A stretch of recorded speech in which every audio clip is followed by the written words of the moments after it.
Comme vous savez, nous avons fait une étude de coûts de production au Mexique et au Brésil. Le Mexique a été retenu. Et ça impliquerait évidemment 2000 licenciements locaux. On n'aura pas l'accord du gouvernement tout de suite, mais enfin, il faudra... Il s'agit tout de même de 2000 mises à pied. On annonce qu'on va couper les postes et on verra après. On va couper les postes. Alors on coupe les postes? On va couper les postes. On va couper les postes. On va couper les postes. On va couper les postes. Il n'en est pas question.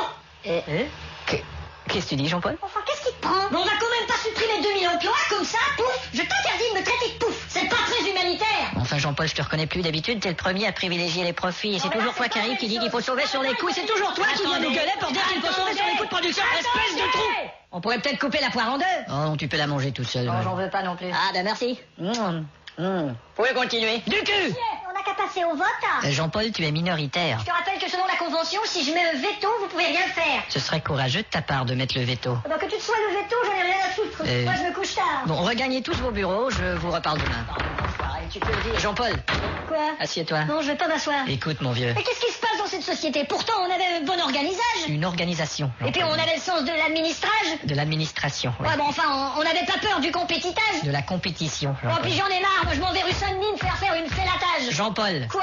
La suppression de ces emplois, c'est aussi des profits pour toi, espèce de nul. Ouais, C'est bien entré dans ta petite tête, ça? Ouais. Bon. Quoi qu'il manquait un peu de place, ton espèce de nul. Je vais te dire quelque chose qui va te jeter par terre. Mais quoi donc? Malgré la convention, je ne vais pas retenir ton veto.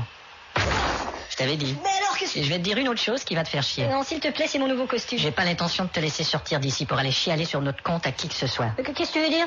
Ce que je veux dire, Pourquoi me pousses-tu vers cette fenêtre de la salle de conférence située au 25e étage? tu vas revoir chaque étape de ta vie du début jusqu'à maintenant. Hein? Au revoir.